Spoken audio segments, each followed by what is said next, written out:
We hope you enjoyed our Give first credence feature. to that?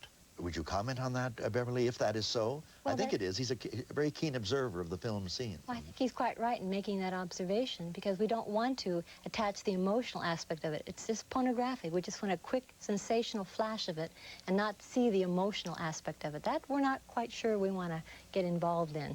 So there's not the death. There's not the acquaintance with the character before they die. They're just shot away very quickly. And, well, is this bad business for movies that they don't do it the other way now? Well, I think things are changing, that people are becoming more aware of concerns about dying. There's a lot of talk of it.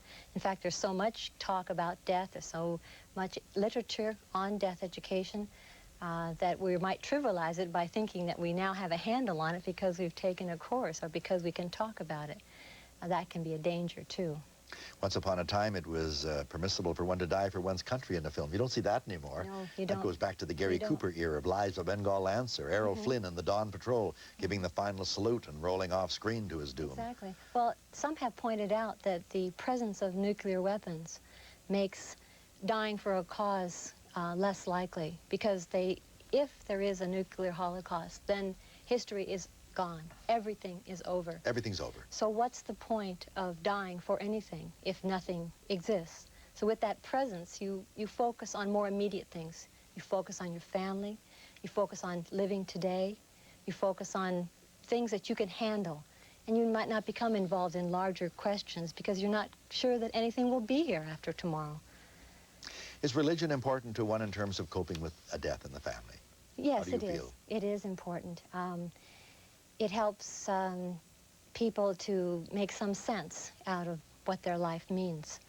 Sometimes it can be abused. Lots of people would maybe prefer to believe in life after death and not die, just go from life to life. But the dying is still there. So sometimes it can be abused as a mechanism, like any approach to death can be abused or misused. I'm always fascinated by what we learn about a subject in terms of the medium that conveys, I guess, the influence of Marshall McLuhan in this old soul here, the medium that you choose to find out. Now, if you go into literature, you'll find out about death, too. How would you say that, this is very tricky stuff, but death, your understanding of death through literature, how might that compare with your understanding of death through film?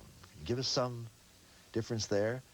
That's tricky, isn't it? Literature and film. Yeah, the way you have learned about death in books, is there a different vision of death or can you even ask that question, or can I even ask it?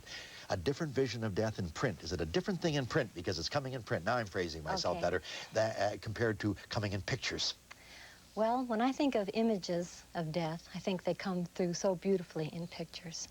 All the images in death, like in Death Takes a Holiday, or in The Seventh Seal, that image of death. Graphic image. With the knight playing chess with death. Yes, wonderful images. Classic, yeah. And I don't feel that same sense in novels.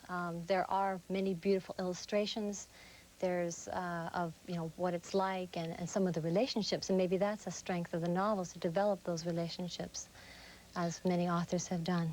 I know one of the strongest impacts I ever got from print was the ending, although the person isn't quite dead, you know he's about to, that Ernest Hemingway described, of Robert Jordan at the end of For Whom the Bell Tolls, as he's taking this position on the pine needle floor of a forest with his gun, trying to keep the troops from getting up, so that, I know in the film, so that his beloved could get away and so on. I'll never forget Hemingway's way of handling that. Yes, well, maybe we can say that the films kind of stimulate images to encounter images that we might not have had. Well, novels allow us free play in creating a unique response, developing our own images, allowing us to fantasize a bit about what shape these things may take. Whereas a painting can give you the pictorial. I was with two grandmothers of mine, one grandmother and my own mother. I was present when they died. It's a very strange experience. Words do not describe it. It was a cessation of something. Suddenly the breathing stops, and I've still not been able to analyze that. Is there one movie that does it for you, or one painting that captures it better than almost anything else, Beverly McAllister? Or one other medium? You have your freedom here. I'm just curious to know the most important presentation of death to you, the most impressive presentation of death that you've ever received. I guess I'd have to say, and I hope this is not begging your question, but the next one. Oh, my goodness. Because there are so many variations. And oh, I love that answer. There's new aspects, you know, that you learn each time. So I think you think you get a handle on something, and you teach that. I teach deaf education, right? So I should be in charge of it, right? Yes. I should be able to handle it. But then, just when I'm feeling a little too comfortable, then a new image comes along, a new idea.